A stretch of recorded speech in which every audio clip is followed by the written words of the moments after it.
Assalamualaikum warahmatullahi wabarakatuh. Dalam animasi ini, kita akan menganalisis imkan ru'yat sebagai kriteria awal bulan Islam. Sebagai studi kasus, kita akan menganalisis data astronomis akhir Sya'ban atau awal Ramadan 1433 Hijriah atau 2012 yang akan datang. Namun, data astronomis kota-kota yang memiliki ketinggian hilal yang positif saja yang digunakan pada tabel 1 berikut ini. Posisi geografis ke-9 titik tersebut dapat dilihat pada peta Google Earth seperti berikut. Seperti pada modul sebelumnya, dapat dilihat bahwa window untuk melakukan ru'yatul hilal itu memang sangat sempit. Karena itu, hanya terjadi di antara saat matahari tenggelam dan bulan atau hilal tenggelam. Penjelasannya adalah sebagai berikut. Saat matahari telah tenggelam, itulah saat yang paling baik meru'yat hilal karena sinar matahari mulai meredup. Namun dalam prakteknya, karena adanya atmosfer bumi, meskipun bola matahari telah menghilang semuanya di balik horizon lokal, atmosfer sekeliling bumi sebetulnya masih memantulkan cahaya matahari, sehingga masih cukup menyilaukan. Inilah sebetulnya faktor terbesar penyebab kesulitan melihat hilal, termasuk melakukan pemotretan hilal jika sensor kamera yang digunakan masih menggunakan gelombang kasat mata atau visible light. 2. Beberapa menit sampai maksimum sekitar 1 jam lebih, bulan pun menyusul tenggelam di balik horizon lokal. Setelah bulan tenggelam, maka tidak mungkin lagi kita dapat melihat hilal karena bulan terhalang oleh bola bumi sendiri. Yang harus diingat, meskipun bulan telah tenggelam, di balik horizon, bagian bulan yang tersinari matahari atau hilal tersebut sebetulnya semakin membesar dari waktu ke waktu. 3. Pada saat bulan terbit kembali pada pagi hari di ufuk timur, matahari telah terbit mendahului bulan, sehingga hilal pun tetap tidak akan tampak karena intensitas cahayanya kalah jauh oleh intensitas cahaya matahari. 4. Barulah ketika matahari tenggelam lagi, maka terciptalah window yang semakin lebar dari maghrib hari sebelumnya. Window ini akan tetap berakhir jika bulan telah tenggelam. Itu berlangsung seterusnya. Tabel 2 berikut selain menunjukkan karakteristik hilal pada maghrib 19 Juli 2012, juga memperlihatkan persentase window untuk melakukan ru'yatul hilal dibandingkan dengan kehadiran hilal selama 24 jam antara 2 maghrib 19 dan 20 Juli 2012 yang akan datang. Informasi astronomis pada kolom 3 sampai ke 6 pada tabel 2 ini dapat diperoleh dari program-program penyusunan kalender Islam yang banyak tersedia. Dalam animasi ini, data itu diperoleh dari Accurate Times karya Muhammad Odeh dari Jordania. Apakah sebetulnya kriteria imkan ru'yat itu? Secara singkat, imkan ru'yat adalah hasil perhitungan astronomis atau hisab yang dianggap sebagai hasil kompromi dengan mempersyaratkan beberapa kriteria astronomis agar hilal dianggap dapat dilihat dengan mata. Ada beberapa persyaratan yang salah satunya diberikan dalam formula 238 seperti ditunjukkan dalam animasi sebelah kiri ini. Nomor 1, angka 2 menunjukkan ketinggian minimum hilal adalah 2 derajat. 2. Angka 3 menunjukkan sudut elongasi minimum antara bulan dan matahari adalah 3 derajat. 3. Angka 8 menunjukkan minimum umur bulan sejak konjungsi 8 jam. Untuk menyatakan bahwa sebuah awal bulan Islam syah telah masuk, ketiga syarat tersebut harus dipenuhi. Yang agak aneh memang, meskipun berdasarkan hasil perhitungan astronomis, ternyata syarat imkan ru'yat telah ada, artinya terpenuhi ataupun tidak terpenuhi, otoritas otoritas politik di Jakarta tetap saja melakukan proses ru'yatul hilal dengan menyebar ru'yat ke berpuluh titik geografis untuk memverifikasi kehadiran atau ketidakhadiran hilal ini. Ini berarti hasil perhitungan imkan ru'yat pun akhirnya memang juga cenderung diabaikan.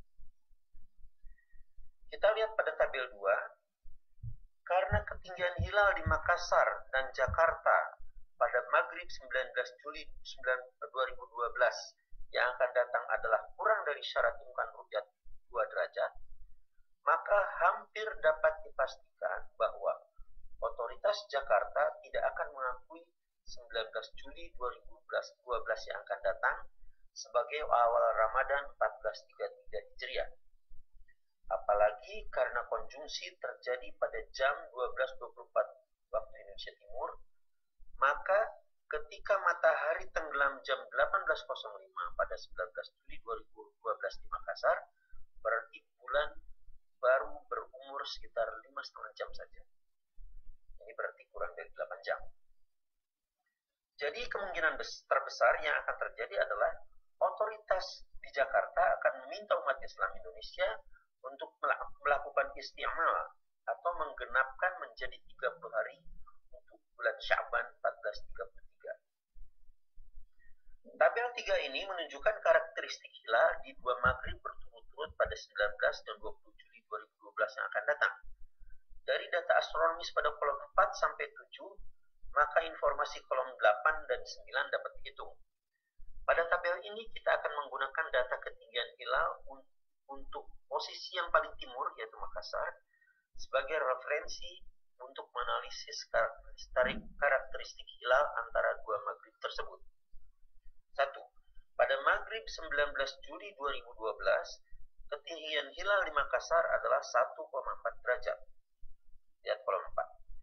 Sedangkan ketebalan hilalnya pada saat itu adalah 0,05 menit pada kolom 5. Kedua, pada maghrib hari berikutnya pada 20 Juli 2012, ketinggian hilal di Makassar adalah 13,1 derajat, kolom 6. Sedangkan ketebalan hilalnya adalah 0,52 menit, kolom 7. Dengan demikian, antara 2 maghrib di atas dengan referensi Makassar, ketebalan hilal tumbuh bertambah besar dengan kadar 0,02 menit per jam pada kolom 8. Sedangkan bulan mengorbit bumi dengan kecepatan sudut 14,51 derajat per jam, kolom 9. Lihat yang disorot warna kuning. Berdasarkan informasi ini, maka tabel 4 merupakan timeline perubahan karakteristik hilal yang disusun dengan referensi Makassar. 1. Kita tidak akan menganalisis 2 tempat Jakarta dan Muscat karena ketinggian hilal saat maghrib 19 Juli 2012 di kota ini kurang dari 2 derajat. Sekarang kita analisis sifat hilal di 6 kota yang lain yang saat maghribnya menghasilkan ketinggian hilal di atas 2 derajat. Kota tersebut adalah Kampala, Accra, Natal, Georgetown, Galapagos Island, dan San Diego di tabel 4. Karena perbedaan zona waktu antara Makassar dan Kampala adalah 5 jam, maka ketika maghrib jam 19 pada 19 Juli 2012 di Kampala, di Makassar saat itu telah jam 00.00 tengah malam, tanggal 20 Juli 2012. Dengan demikian, umur hilal dengan referensi maghrib di Makassar adalah 6 jam. Dengan kadar pertumbuhan ketebalan hilal sebesar 0,02 menit per jam dan orbit bulan sebesar 14,51 derajat per jam, maka sifat astronomis hilal dengan referensi Makassar saat maghrib di Kampala adalah ketinggian hilal adalah minus 71,2 timur atau di bawah ufuk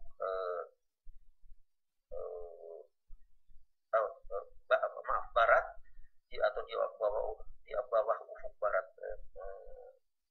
Makassar di kolom 9, dan ketebalan hilalnya adalah 0,17 menit di kolom 10, yang berarti telah 240% lebih tebal dari saat maghrib di Makassar 6 jam sebelumnya. Lihat kolom 11. akan mulai tampak di sini. Sementara hilal yang hanya memiliki ketebalan 0,1 menit saat maghrib di Kampala diakui syah sebagai awal bulan Ramadan karena tinggi hilalnya 3,7 derajat positif dan oleh karenanya dianggap telah dapat dilihat mata. Hilal yang dengan referensi Makassar tebalnya sekarang adalah telah 0,17 menit, berarti 70% lebih besar dari hilal di Kampala, malah tetap tidak dapat diakui untuk mengawali bulan Ramadan di Makassar.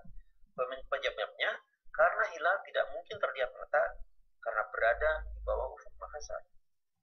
Beberapa orang memberikan dalih bahwa perhitungan di atas berarti menganut penampakan hilal global, padahal seharusnya lokal. Untuk menjawab ini, mari kita lanjutkan kenampakan hilal di Galapagos Island. 7. Saat maghrib jam 18.07 pada 19 Juli 2012 di Galapagos Island, hilal akan berada pada ketinggian 7,7 derajat positif dengan ketebalan hilal 0,24 menit. Karena jauh di atas batas imkan ru'yat 2 derajat, maka insya Allah akan menjadi awal bulan Ramadan di Galapagos Island. Karena perbedaan zona waktu antara Makassar dan Galapagos Island adalah 14 jam, maka pada saat maghrib di Galapagos Island, di Makassar telah jam 8:07 tanggal 20 Juli 2012. Sementara itu hilal akan memiliki ketebalan 0,33 menit dan berada pada ketinggian positif 21 derajat di atas ufuk timur Makassar. Jadi ini bukan lagi kenampakan global karena hilal telah berada di wilayah langit Makassar. Di sini keanehan berikutnya tampak. Sementara hilal dengan ketebalan 0,24 menit di Galapagos Island diakui sah sebagai syarat masuk satu Ramadan, hilal yang jauh lebih besar dengan ketebalan 0,33 menit di ufuk timur Makassar tidak dapat diakui. Penyebabnya karena pada jam 8 pagi 20 Juli 2012 di Makassar, matahari insya Allah akan terang benderang dengan yang menyebabkan hilal tidak mungkin tampak. Pasti ada orang yang berdalih lagi. 1. Kan masuknya hari dalam Islam itu pada saat maghrib. Jadi tidak boleh awal bulan ditetapkan berdasarkan kondisi hilal pada pagi hari. Kedua, Rasul kan tidak menentukannya pada saat maghrib. Rasul kan juga menentukannya pada saat maghrib dengan melihat hilal. Kedua pernyataan ini adalah salah kaprah sebetulnya. Karena jika memang kemampuan teknologi kita hanya dengan melihat hilal secara fisik, maka window yang tersedia ya memang window yang sangat sempit seperti dijelaskan di atas, yaitu di antara matahari tenggelam dan bulan tenggelam. Tidak ada cara lain. Sementara itu, bagaimana mungkin awal sebuah bulan kok ditetapkan dengan cara showdown, mirip dengan cara lelang. Kalau kita terlepas melakukan penawaran pada detik tertentu, maka kita harus melakukan penawaran lagi pada detik-detik berikutnya. Tapi dengan harga yang mungkin jauh lebih mahal. Ini sama sekali tidak masuk akal. Ibarat jika kita berulang tahun ke-20 pada hari ini, namun karena kita lupa merayakannya pada hari ini, maka kita diminta untuk merayakan ulang tahun ke-20 tersebut tahun depan. Padahal esok hari atau minggu depan, umur kita telah 20 tahun. Kalau kita akan merayakannya tahun depan, maka ulang tahun tersebut harus merupakan ulang tahun ke-21. Kalau kita merayakan ulang tahun ke-20 di tahun depan, berarti kita membohongi diri sendiri karena sebetulnya umur kita sebetulnya telah lebih tua 1 tahun. Ini adalah logika umum yang sangat jelas. Jadi jika umat Islam tidak mau mengakui adanya hilal yang telah sangat tebal 0,33 menit dan berada pada ketinggian 21,7 derajat di atas timur Makassar pada sekitar jam 8 pagi 20 Juli 2012 hanya karena tidak dapat melihatnya, maka insya Allah orang ini sedang membohongi dirinya sendiri, berpura-pura menjadi orang ummi. Kesimpulannya, kriteria imkan ru'yat itu sebetulnya tidak tepat, berusaha membohongi diri sendiri. Celakanya ini akan dipompakan seolah-olah itu merupakan kriteria yang canggih pada ratusan juta umat Islam yang tidak berdaya dan tidak pernah belajar astronomi. Tentu saja insya Allah akan selalu ada umat Islam yang berkata harus kelihatan